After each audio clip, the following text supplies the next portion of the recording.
They told me to ask nicely if I wanted a blanket. Those words still echo in my mind as if they were a slap, sharp and cold like the winter nights I had to endure afterward.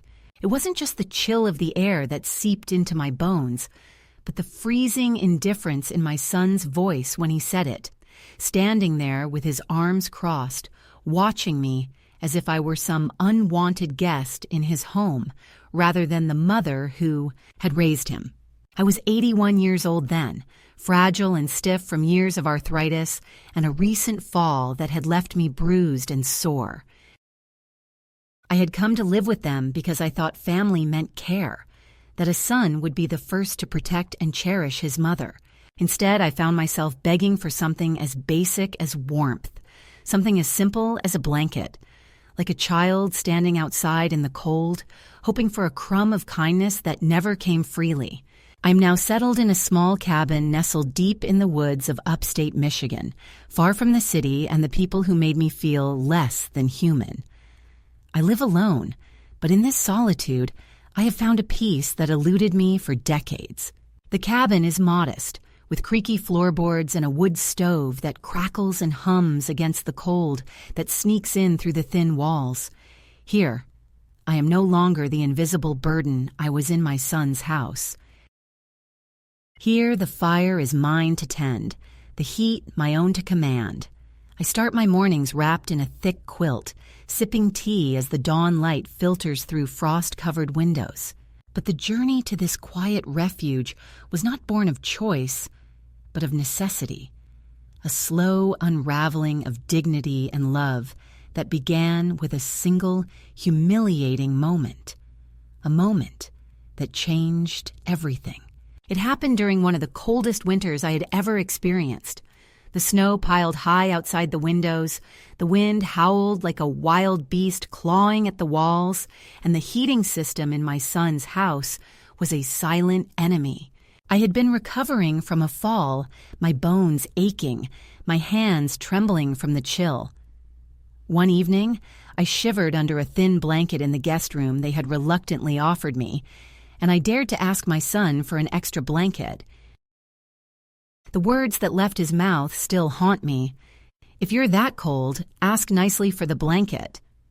He said it quickly, barely moving his lips, as if the act of warmth were a privilege I hadn't earned and not a right I deserved. His wife smirked from the kitchen doorway, and the grandkids laughed, their eyes glinting with the cruelty only children learn from grown-ups. I asked, my voice small and careful, and when I finally got the blanket, I felt a hollow victory. It was a gift that came with a price, a reminder that I was not truly welcome, not truly cared for, but tolerated. That moment became the catalyst for everything that followed. The heat in my room was slowly diminished until it was almost non-existent. Vents were turned off, radiators left cold. The warmth was rationed as if I were some outsider whose comfort could be denied. Meals grew smaller, portions passed over without a word, conversations stopped just before they could touch me. My presence was an inconvenience, a weight I could feel pressing down on my chest every time I entered the living room. They stopped asking if I wanted tea or needed anything. Their voices clipped and hurried whenever they addressed me. I was spoken about, not to, as if I had become a ghost in my own family's home. The children avoided me, the smiles polite but forced, the glances quick and dismissive. Even the television, once a shared comfort, became a symbol of exclusion. I was not allowed to control the remote, not allowed to choose what we watched. I was a spectator to my own erasure. One evening, as I sat shivering on the edge of my bed, wrapped in the threadbare blanket I had begged for, I caught sight of a letter peeking out from beneath my son's papers on the desk. It was an insurance policy, the kind that names beneficiaries in case of death or incapacity. My name was absent. His was the only one printed. It was as if they were preparing for my disappearance, for the moment when I would no longer be a burden or a presence. The realization struck me with a coldness deeper than any winter night. They had already begun to write me out of the story of their lives. That night, with a heavy heart but a clear mind, I searched online and found a listing for a cabin. It was small, rustic, far from the reach of my son's control. The price was reasonable, the location remote but safe. I did not tell anyone of my plan. It was a secret born of desperation and hope. The days that followed were filled with quiet tensions. I asked my son again to turn the heat back on, my voice steady but firm. He replied, "We're trying to conserve energy. You're not the only one here." His words were not cruel, but they cut through me like ice. That same night, I found him in the living room, the heater on full blast, feet propped up on the coffee table, watching television with a content smile. I stood there, shivering, and he looked at me with a mixture of impatience and disdain. "Don't be dramatic," he said. The next morning, after they left for work and school, I took the living room's flat-screen television off the wall. I posted it for sale, cash only, and a buyer came that very afternoon. Selling the television was not an act of spite, but of reclaiming something that belonged to me, the firewood it could buy, the warmth it would provide in my own home. With the money, I purchased cords of seasoned firewood and arranged for a ride to the cabin. I packed my belongings carefully, my medications, a few cherished photographs, and the documents that proved I was more than just a guest in someone else's life. Before I left, I wrote a note for them. "I don't need to beg to be warm." Then I left, alone. No goodbyes, no explanations, just a door closed softly behind me and a step into the unknown. Now, in this cabin, the nights are still cold, but I control the fire. The flames dance and crackle, casting shadows that are mine alone. I chop the wood myself, feeling the strength in my arms and the steady beat of my heart. I brew my tea over the stove and sit in the silence that is not empty, but full of possibilities. No one watches me. No one tells me when to wrap up or how to behave. I am no longer a subject of pity or neglect, but a woman who holds her own warmth, her own life, and her own story. The pain of the past remains like a shadow, but it no longer defines me. I am here, still standing, still burning bright, a fire that no one can extinguish. That bitter winter evening was the moment when everything changed, the moment when the thin veneer of family care shattered into sharp shards of cold reality. I had been lying in the guest room, the single blanket they grudgingly gave me barely keeping the chill away, my body aching from a recent fall that had left me with bruises and a limp I tried to hide. The house around me buzzed with life, my son and his wife bustling about in the kitchen, the laughter of my grandchildren echoing through the halls. But I was invisible, a ghost wrapped in a threadbare shroud of neglect. I had hoped, perhaps foolishly, that they would notice my discomfort and offer something more, a second blanket or a gentle word, but instead I was met with silence and indifference. When I finally summoned the courage to ask for an extra blanket, the response I received was colder than the air that seeped through the cracked window panes.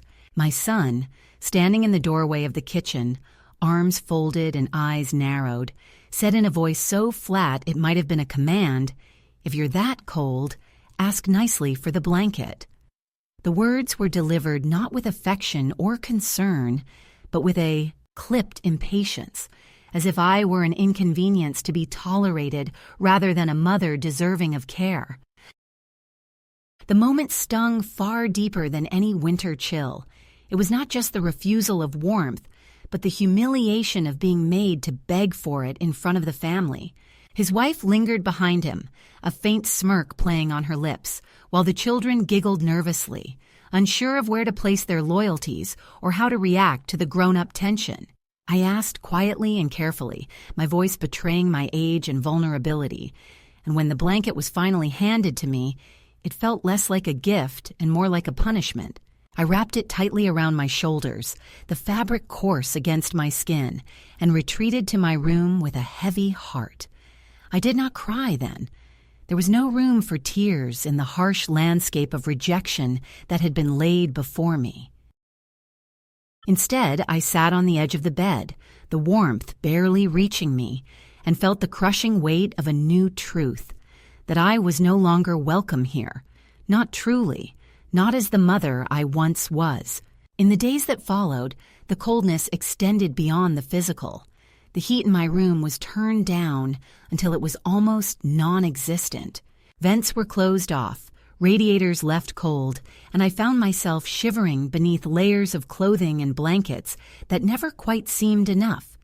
The household's warmth was carefully rationed, a currency I no longer held.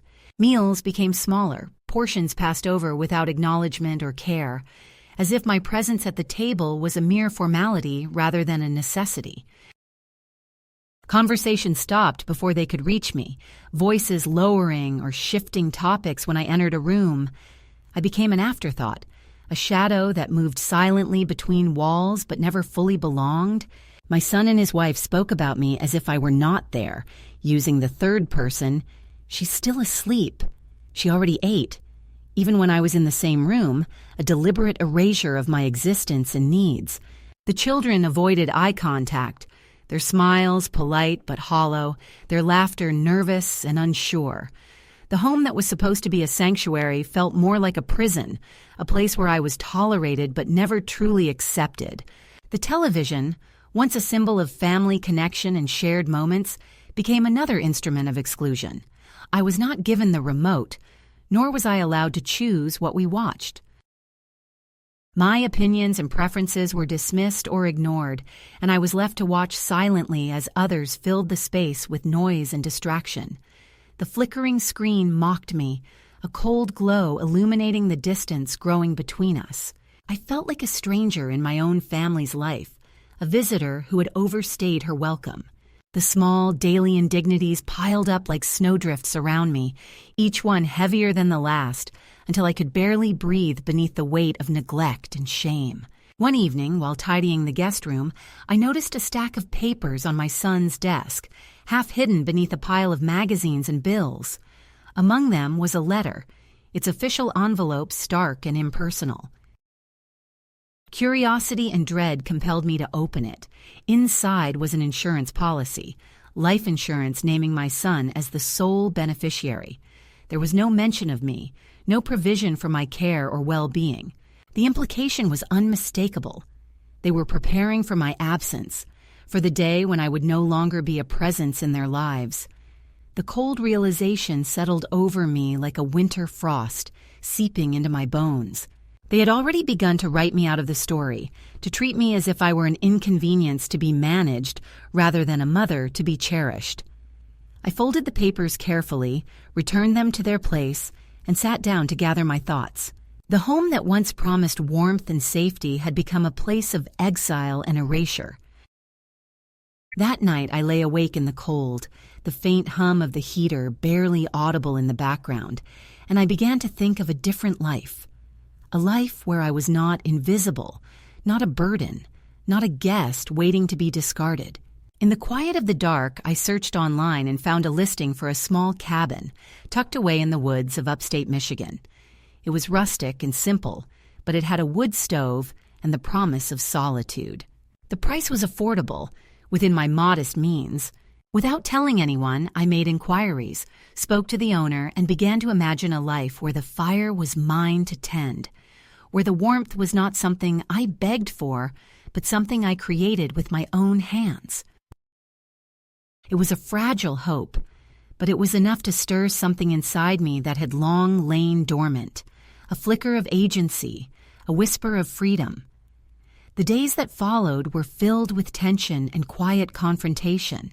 I asked my son again to turn the heat back on in my room, my voice steady but resolute. His response was indifferent and final. "We're trying to conserve energy. You're not the only one here." The words, though practical on the surface, carried an unspoken message of exclusion and dismissal.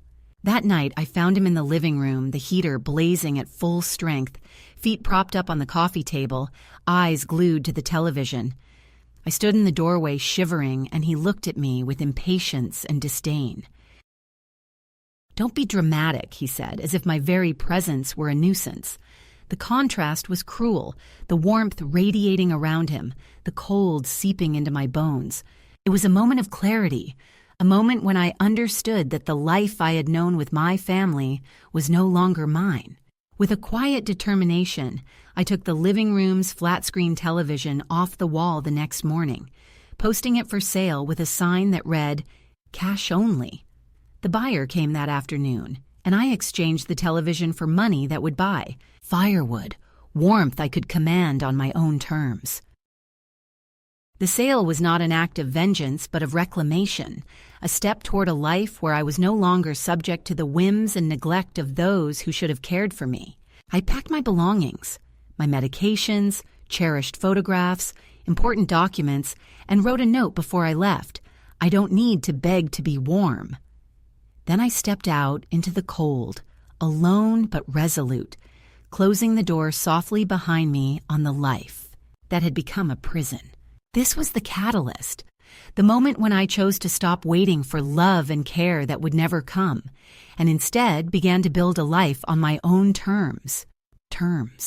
One firewood log at a time, one step into the cold winter night, leading me toward freedom and self-respect. The days that followed the moment I sold the television and packed my belongings were a strange mixture of relief and uncertainty, a delicate balance between the fear of stepping into the unknown and the deep-seated desire to reclaim a life that had long been denied to me. The air outside was biting cold, and the snow lay thick on the ground, muffling the sounds of the world as if nature itself had grown quiet in sympathy with my own silenced heart. I had arranged for a ride to the cabin I had found online, a modest place nestled deep within the woods of upstate Michigan, far removed from the suburban life I had been forced to abandon. The journey was long and winding, the roads slick with ice, and every mile felt like a step further away from a past that had grown heavy with disappointment and neglect. As the cityscape gave way to forests and open fields, I felt a strange lightness, a tentative hope that perhaps here, in the quiet solitude of the woods, I could find something I had lost long ago: warmth, dignity, and the freedom to simply be myself. The cabin itself was small and humble, its weathered wooden walls bearing the marks of many winters, but there was a sturdiness to it that spoke of resilience and endurance, qualities I recognized in myself. Inside, the air was cool but clean, carrying the faint scent of pine and wood smoke from a previous tenant.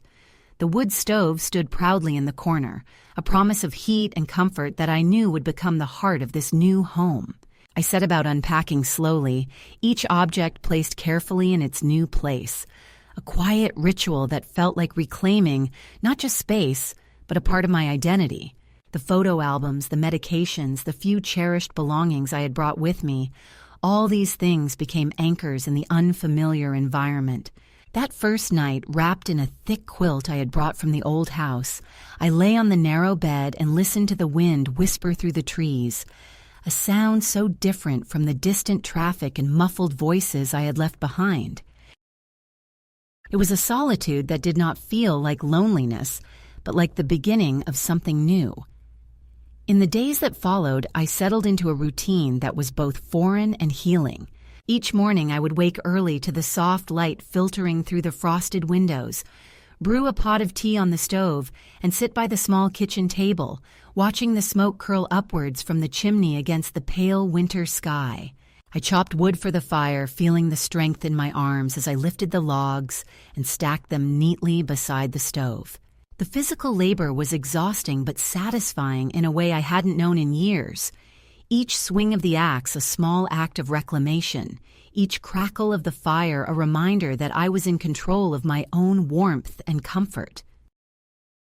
The silence of the woods was a balm to my weary soul, broken only by the occasional call of a bird or the soft crunch of snow beneath my boots as I ventured outside for walks along the winding trails near the cabin.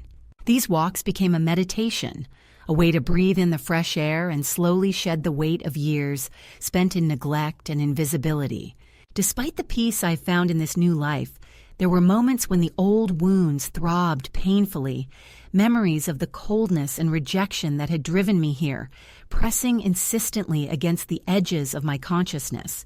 I remembered the sharpness in my son's voice when he told me to ask nicely for the blanket, the smirks and laughter that had followed, and the cold silence that had enveloped me afterward. There were nights when the cold would seep through even the thickest layers of clothing and blankets, and I would sit close to the stove, hands stretched out toward the fire, feeling both the heat and the ache of loneliness. I was far from the warmth of family gatherings, the chatter of grandchildren, the comfort of familiar faces. Yet in this distance I found a strange kind of freedom, the freedom to grieve, to heal, and to rebuild without the constant reminders of my past invisibility. Slowly I began to reach out to the small community nearby, a scattering of cabins and homes nestled among the trees. One afternoon, while taking a walk along a snowy lane, I met a woman named Joyce, a widow who lived in a nearby house with her old cat and a garden that seemed to thrive despite the harsh winters. Joyce was gruff but kind, a woman who spoke little but listened well. She welcomed me with a pot of hot soup and a warm smile, a rare gesture that felt like a bridge across the loneliness. We began to share quiet conversations over cups of tea, talking about the changing seasons, the birds that visited her feeders, and the challenges of living in the woods. Joyce did not ask about my past or my son. She simply accepted me as I was, a presence in the cold, a fellow traveler through the winters of life. Her friendship was a lifeline, a reminder that even in isolation, connection was possible. The arrival of my first paycheck from a part-time job at a small cafe in town was a moment of quiet triumph.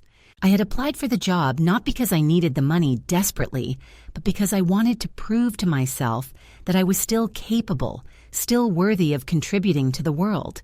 The work was hard and unfamiliar, waking early to brew coffee and serve breakfast to a crowd of early risers. But I found solace in the routine and the small interactions that made me feel seen. Heather, the cafe manager, was a woman of few words but steady kindness, who welcomed me into the rhythm of the mornings without fuss or judgment. With each shift, I grew more confident, the ache in my feet and hands a reminder that I was still alive and fighting. My first paycheck, though modest, was mine alone to spend, a symbol of independence that filled me with a warmth deeper than any fire. One of the first things I did with that money was to buy a coat. Not a new one, but a sturdy navy wool coat from a secondhand shop in town. Trying it on in the dusty mirror, I felt a flicker of recognition, as if the coat had been waiting for me all along. It was more than just clothing. It was a statement, a reclaiming of my identity and dignity. Walking home through the crisp air, the coat wrapped tightly around me, I felt the weight of years lift, even if only slightly. The coat became my armor against the cold world outside and the colder memories inside. Each day I added small things to my life, a crossword puzzle book, a box of real tea, a pair of warm socks, simple acts of self-care that were revolutionary in their assertion that I mattered. The isolation of the cabin was punctuated by letters and calls from my family, fragments of a world I had left behind but could not entirely escape. My grandson, Kieran, was the one who reached out most consistently, his letters filled with genuine concern and a longing to reconnect that was unburdened by blame or anger. His voice on the phone was tentative but warm, a bridge between the past and the future. The rest of the family, particularly my son and daughter-in-law, oscillated between attempts at control and bitter silence, their messages a mixture of frustration, guilt, and veiled demands. I did not respond immediately to their pleas or accusations. Instead, I held on to the quiet strength I was building, knowing that my journey was not about reconciliation, but about rediscovery. In the cabin, as the winter deepened and the days grew shorter, I learned to live with the shadows of my past and the flickering light of my new beginning. The fire burned steadily, the woodpile grew, and with each crackle and pop, I felt a little more alive. The cold no longer owned me. I owned the cold. This was my home now, imperfect and solitary, but mine. I was no longer a woman who begged for warmth or approval. I was a woman who made her own fire and sat by it in the quiet dignity of reclaimed life. The first escalation was not just the act of leaving, but the slow, steady building of a life that could survive the winter, a life that could hold both pain and hope in its hands and refuse to be broken. As the weeks passed in the quiet embrace of the cabin, I felt a subtle but profound shift within myself, a turning point that marked the middle of my journey from abandonment to self-possession. The initial shock of leaving my son's house and the sting of betrayal had begun to soften, replaced by a growing sense of agency and reflection that took root like a fragile seed breaking through winter's frozen soil.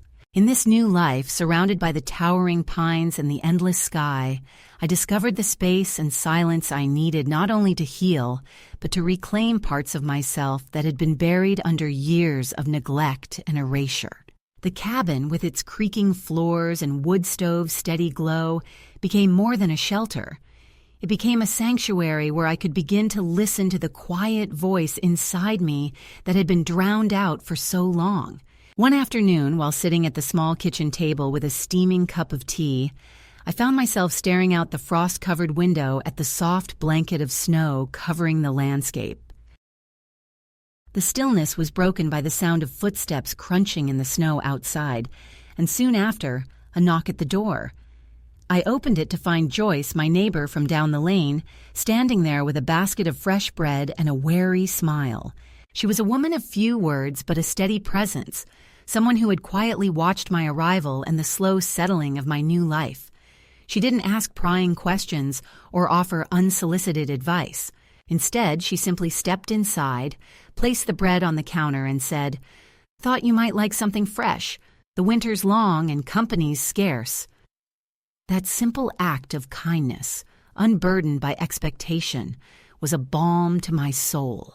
Joyce's friendship became a quiet anchor, a reminder that connection could exist even on my own terms, and without the weight of obligation or judgment.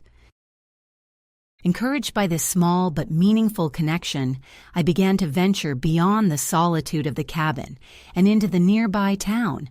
It was a place of modest shops and familiar faces, a community that seemed to thrive on simplicity and resilience. There I found work at a small cafe owned by Heather, a woman whose quiet strength and steady kindness made the early mornings bearable. The cafe was humble, with mismatched chairs and the comforting aroma of brewing coffee and fresh pastries. Each morning I would arrive early to help set up, the routine grounding me and giving my days purpose beyond survival. The work was hard but honest, a chance to prove to myself that I was still capable, still worthy of respect and dignity. Heather didn't ask about my past or pity my age.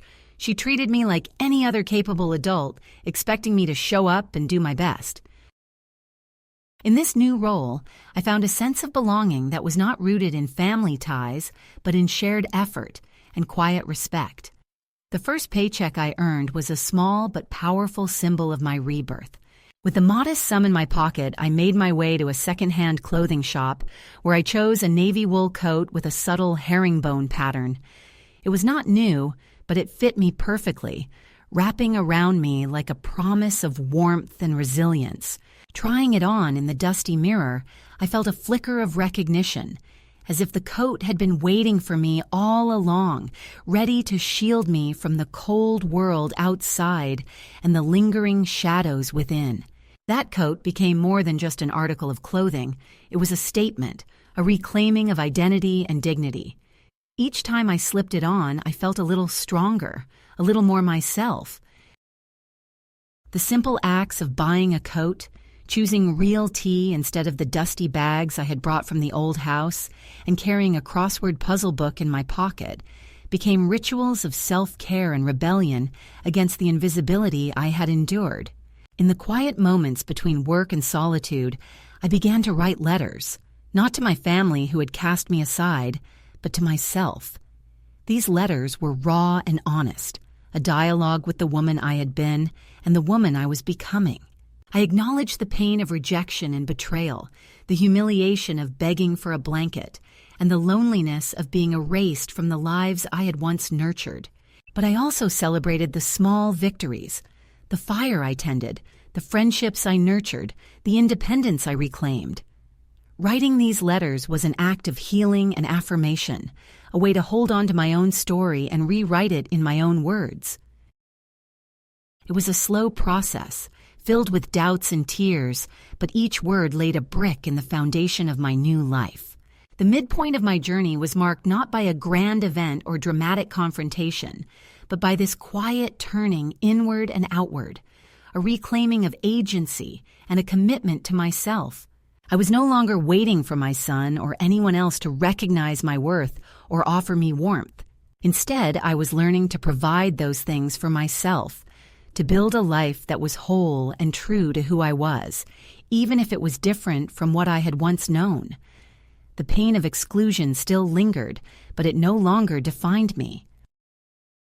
In the silence of the woods and the steady glow of the fire, I found a new kind of strength, a strength born not of dependence, but of resilience, not of being seen by others, but of seeing myself.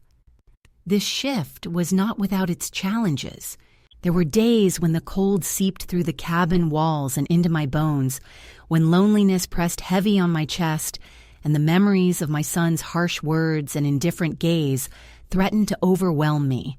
But even in those moments, I held on to the flicker of hope that had brought me here, the belief that I could build a life where warmth was not a gift to be begged for, but a fire to be nurtured within. I began to envision a future where I was no longer a shadow in someone else's home, but the author of my own story, the keeper of my own fire. The midpoint was a quiet revolution, a turning away from the past and a turning toward the possibilities of the present and future. It was the moment I stopped waiting for permission to be warm, to be loved, to be seen, and started giving those things to myself. In the glow of the wood stove and the company of new friendships, I found the courage to step fully into the life I had chosen, imperfect and solitary, but real and mine. This was the heart of my transformation, the moment when survival became living and the ember of hope blossomed into a steady flame. The weeks that followed my departure from my son's house were filled with a fragile sense of peace and burgeoning independence. But as with any journey of reclaiming oneself, the past is never far behind. The quiet life I had begun in the cabin was not immune to disruption, and the second escalation, the return of the past in a more direct and pressing form, arrived unexpectedly, testing the strength I had spent so long building. It came in the form of letters, phone calls, and ultimately a visit that shattered the calm I had cultivated, forcing me to confront the tangled emotions and unresolved ties that still bound me to the family I had left. My grandson Kieran was the first to reach out after I left. His letters arrived with a regularity that was both comforting and heartbreaking, filled with genuine concern and a longing for connection that had nothing to do with the conflicts between the adults in our lives. He was the only one who seemed to see me, not as a burden or an afterthought, but as a person who mattered. His handwriting was careful and deliberate, and his words were soft and kind, asking how I was and telling me about his life without judgment or blame. Reading his letters, I felt a warmth that the cabin's wood stove could not provide, a fragile bridge back to the world I had left behind. Yet, even as I treasured these letters, I was cautious. The wounds from my son's rejection were still raw, and I was not ready to reopen that door fully, so I kept my replies brief, choosing when and how to respond on my own terms. In contrast to Kieran's gentle outreach, the messages from my son and daughter-in-law were fraught with tension and unspoken demands. They oscillated between feigned concern and veiled accusations, their words heavy with frustration and control. I received letters filled with guilt-tripping statements about how my disappearance had disrupted family plans, how Lisa cried every night, how the children were confused and hurt by my absence. None of these letters acknowledged the moments of humiliation and neglect that had driven me away. Instead, they painted me as the source of pain, the unreasonable one who had chosen abandonment over love. Their voices echoed with the tired refrain of control, masquerading as care, and I refused to engage in their narratives. I was not the antagonist in their story, but their version sought to cast me in that role, and I would not play along. One afternoon, as the winter deepened and the snow piled higher against the cabin walls, a letter arrived that marked a turning point in this second escalation. It was from Lisa, the woman who had once smiled with false warmth as I begged for a blanket, now writing with a tone that was less sharp but no less controlling. She claimed she was not trying to replace me, only to protect the family from the shadow I cast in every room. Her words revealed a complex mix of guilt, fear, and a desire to maintain dominance over the family narrative. Reading her letter, I felt a flicker of something I had not expected, an acknowledgement of the truth, however faint, that I was no longer welcome in their carefully constructed life. It was a confession of sorts, thinly veiled by excuses, but it was there. I folded the letter carefully and placed it aside, not responding, choosing silence over the drama of reconciliation that I knew would only trap me once again. The real challenge came when Lisa appeared in person. I was at the cafe where I worked, a place that had become a refuge and a symbol of my new life, when Heather, the manager, discreetly warned me of a visitor. Lisa stood near the pastry display, her posture stiff and her expression unreadable, as if she were bracing herself for an encounter she both dreaded and needed to have. I did not approach her. Instead, I continued my work, letting her wait in the quiet tension that filled the nearly empty room. When she finally spoke, her voice was low and cautious, asking if we could talk privately. We sat in the back booth, a space that had witnessed many quiet conversations and confessions, and she began to unravel the story of panic and regret that had unfolded since my departure. The flight was boarding, the kids were cranky, and in the chaos they had thought I was behind them, only to realize hours later that I was not on the plane. The excuses spilled out, fragile and insufficient against the backdrop of 8 hours of deliberate abandonment. I listened without interrupting, my gaze steady and calm. When she spoke of Kieran struggling, of Adam's fury, and of the family's willingness to talk only if I was reasonable, I felt the familiar tightening in my chest, the pressure to conform, to forgive, to return to the role I had long outgrown. But this time, I was different. I was no longer the woman who begged for warmth or approval. I was a woman who had built a life on her own terms, who had found strength in solitude and self-respect. I told Lisa that Kieran did not need a go-between, that he knew how to call me himself. She nodded, her eyes briefly meeting mine with a mixture of sadness and resignation, and confessed that she had not tried to replace me, but only to remove my shadow from every room. That admission, stripped of pretense, was the closest thing to honesty I had heard from her in years. After she left, I sat quietly, the weight of the encounter settling over me like the snow outside. Joyce, ever perceptive, asked if I was going to see them again. I shook my head, feeling the finality of my choice. My connection with Kieran was a fragile thread I would nurture, but the ties to the rest of the family were severed by years of neglect and control. I was done waiting for permission to exist on their terms. The pressure intensified when a letter arrived from a regional news outlet back in my old neighborhood. It was a bulky envelope containing a newspaper clipping titled, "Missing Matriarch Family Speaks Out on Grandmother's Disappearance." The article painted a picture of concern and bewilderment, quoting Adam and Lisa expressing worry for my safety and vulnerability. The photo that accompanied the piece was one taken years ago at a family gathering, a smiling image that felt like a mask hiding the truth beneath. I laughed aloud, a sharp, startled sound that surprised even me. The spectacle of their public worry, the performance of innocence and helplessness, was obscene in its hypocrisy. They acted concerned only when I was no longer useful, when I could no longer fulfill their expectations. I kept the clipping not out of sentiment but as proof that I was more than a pawn in their drama, proof that I had chosen freedom over subjugation. Heather, at the cafe, noticed the article when it was accidentally left on the counter. She asked softly if I was okay, and I assured her I was better than ever.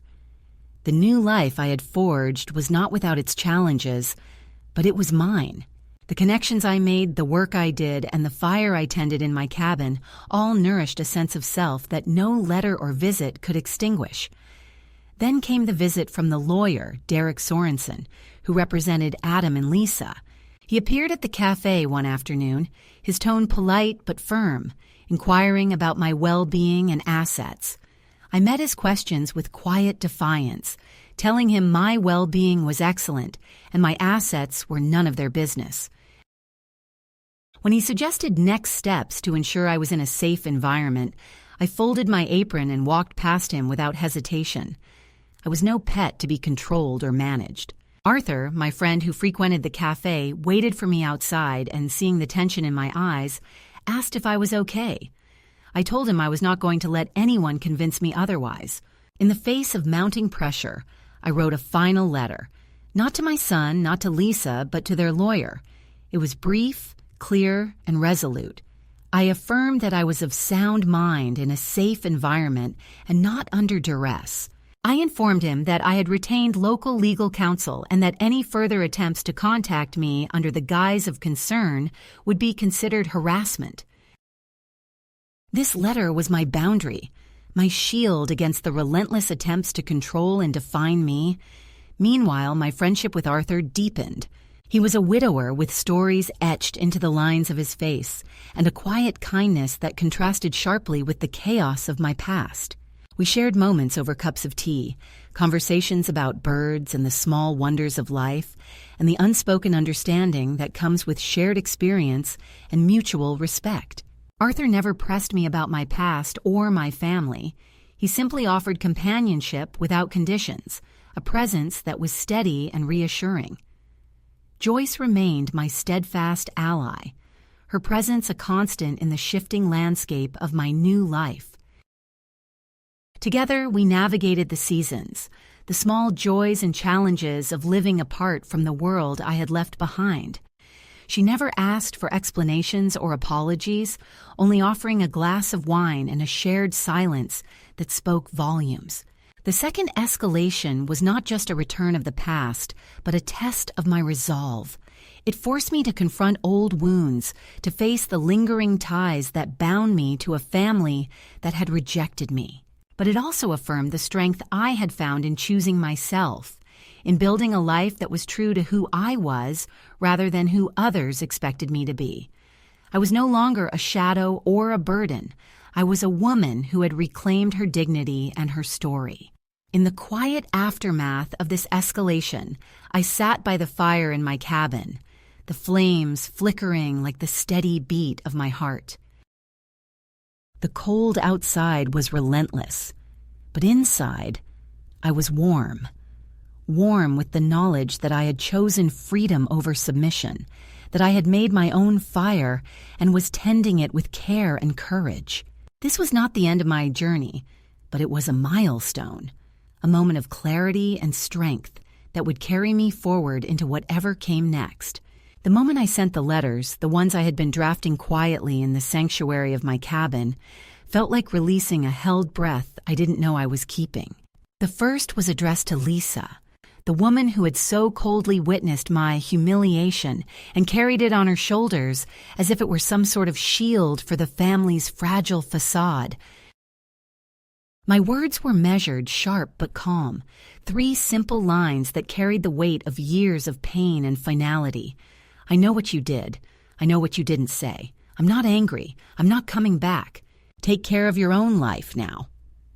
I signed it with a steady hand and sealed it with a stamp that bore the image of a finch, a small bird that sings even in the coldest seasons. It was not a letter of forgiveness, nor was it a plea for reconciliation.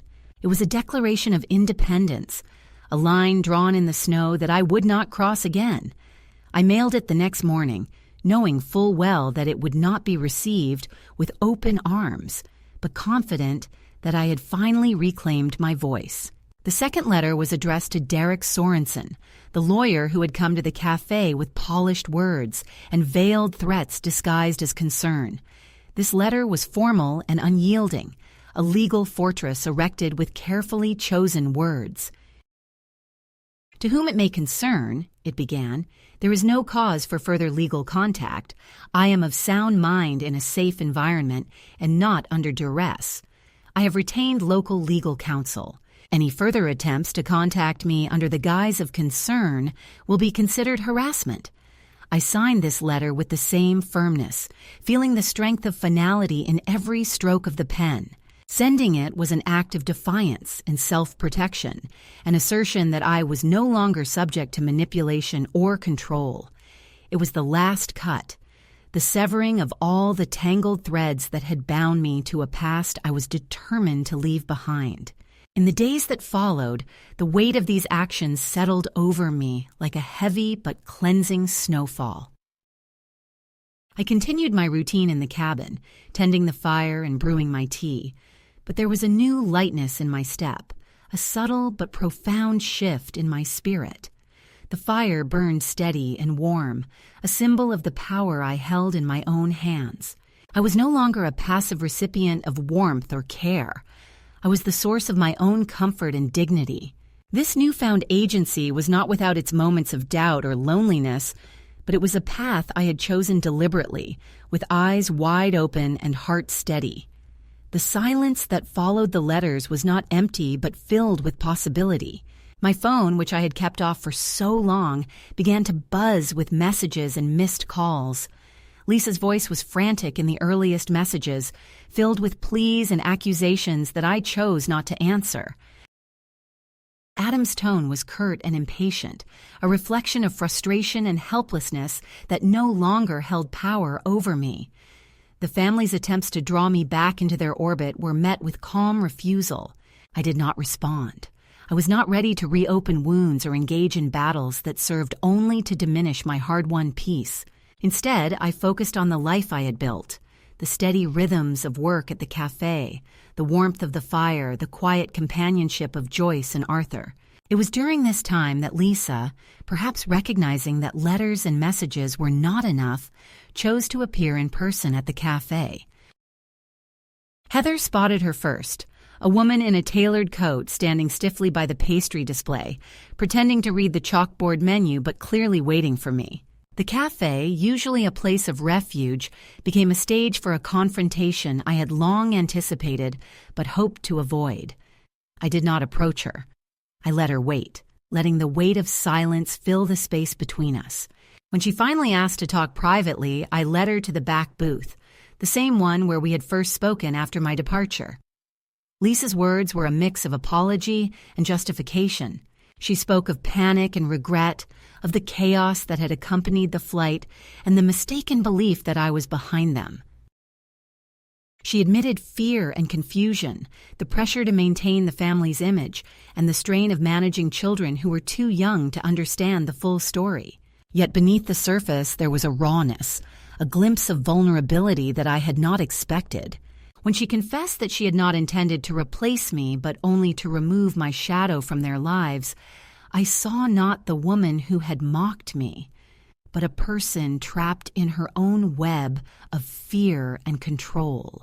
I told her that I was not her shadow, that I was my own person who had finally remembered how to be myself. The words hung in the air, heavy and true, and she left without finishing her coffee, the silence between us speaking volumes.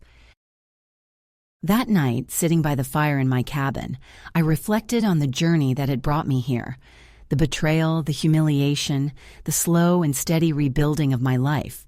The letters I had sent were not just messages to others, they were declarations to myself, affirmations of worth and boundaries that I would no longer allow to be crossed. I was no longer waiting for permission to be warm, to be seen, to be loved. I had taken those gifts into my own hands, kindling a fire that no one else could extinguish. The final cut came quietly, but with undeniable power. It was not a dramatic confrontation or a fiery speech, but the steady, unyielding assertion of my right to exist on my own terms. I was done waiting for others to recognize my value. I was done begging for warmth or approval. I was a woman who had made her own fire, who tended it with care and courage, and who would not be moved. In the weeks that followed, life settled into a new rhythm. I continued to work at the cafe, the familiar routine grounding me and connecting me to the world beyond the woods. Heather and I shared quiet moments of companionship, and Arthur's visits brought a steady warmth that complemented the fire in my stove. Joyce remained a steadfast presence, her friendship a balm for the lingering ache of isolation. Together we navigated the changing seasons, finding joy in small pleasures and strength in shared silence. The phone calls and letters from my family became less frequent, their urgency fading into a resigned acceptance that I was not returning. I held on to my connection with Kieran, nurturing that fragile thread with care and hope. Our conversations were simple but meaningful, a reminder that some bonds could survive even the deepest fractures. One evening, as the fire crackled and the wind whispered through the trees, I penned a final letter, not to my family, not to the lawyer, but to myself. It was a letter of love and affirmation, a reminder of the journey I had undertaken and the woman I had become. "Dear me," I wrote, "you waited so long for someone to save you. You forgot you were always the one holding the key. You didn't lose them. They let go. And you finally let go back. Look at the life that opened. Well done." I tucked the letter inside the drawer of my dresser, a secret talisman to revisit when doubt crept in or the shadows of the past grew long. This moment of culmination was not an ending, but a beginning, a turning point where I stepped fully into the life I had chosen, free from the chains of the past and empowered by the fire I tended within.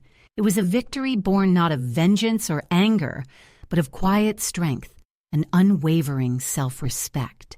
In the glow of the wood stove and the embrace of the night, I found peace, a peace that comes from knowing you have reclaimed yourself and will never be diminished again. The winter light outside my cabin softened as the days slowly lengthened, the promise of spring whispering through the thinning frost on the windows. Inside, the steady warmth of the fire stove kept the chill at bay, and with it came a calm that I had not known for years. The journey that began with humiliation and neglect had brought me here, to a place not just of solitude but of peace and quiet dignity. I sat in my favorite chair, wrapped in the navy wool coat I had purchased with my own hard-earned money, feeling the weight of the past lift little by little. The memories of the cold nights at my son's house, the bitter words and the isolation still lingered like shadows at the edges of my mind, but they no longer held power over me. They were chapters in a story I had survived and rewritten on my own terms. This cabin, with its worn wooden walls and the constant crackle of the fire, had become more than a refuge. It was a testament to resilience and the reclaiming of self. Each log I chopped and stacked was a step toward freedom. Each cup of tea brewed on the stove, a small act of self-care and defiance against the years of invisibility I had endured. I had learned to listen to the quiet voice inside me that spoke of strength and worth, a voice that no longer trembled with fear or begged for recognition. I was whole in my solitude, connected to the rhythms of the natural world and the steady heartbeat of my own courage. The relationships I nurtured in this new life, Joyce's steadfast friendship, Arthur's quiet companionship, and the tentative but precious connection with my grandson, Kieran, were threads of light that wove through the fabric of my days. They reminded me that while I had left behind a family that had rejected me, I had not left behind all possibility for connection and love. These bonds, free from control and expectation, nourished my spirit and kept the loneliness at bay. They were proof that even after betrayal, there was room for kindness and understanding in the world. I often thought of the letter I had written to myself, tucked away in the drawer, a talisman of affirmation and hope. I would sometimes read it aloud by the fire, letting the words settle deep within me. You waited so long for someone to save you. You forgot you were always the one holding the key. You didn't lose them. They let go. And you finally let go back. Look at the life that opened. Well done. Those words were not just a reminder of what I had endured, but a celebration of what I had become. A woman who had faced darkness and found her own light. Looking back, I understood that the pain I had suffered was a harsh but necessary passage, a crucible that forged a new kind of strength within me. The cold nights when I begged for a blanket had been the beginning of a long journey through rejection, invisibility, and erasure. But they were also the catalyst for a transformation that led me to a life where I no longer needed to ask for warmth or permission to exist. I had learned that true warmth comes from within, from the fire we kindle in our own hearts and tend with care and courage. To any woman who finds herself invisible, humiliated, or forgotten in the places where she once expected love, I say this: you are not alone, and you are not powerless. The path out of that cold darkness is hard and often lonely, but it is there. There is a fire inside you waiting to be lit, a strength waiting to be claimed. You do not have to wait for others to grant you warmth or dignity. You can take it for yourself. Leave the places that make you beg for what should be given freely. Find your own firewood, your own shelter, your own voice. Tend your fire and let it light the way forward. As the seasons turn and the snow melts into the soil, I sit by my fire and watch the flames dance, knowing that I have reclaimed not just a place to live, but a life worth living. I am no longer the woman who begged for a blanket. I am the woman who sold a television to buy firewood and walked away from a house that made her cold. And in that act, I found my warmth, my dignity, and my peace. This is not the end of my story, but a new beginning. One written with strength and quiet joy. A life lived fully on my own terms. The fire in my stove burns steady and bright. A constant reminder that even in the deepest cold, there is always a way to find warmth again.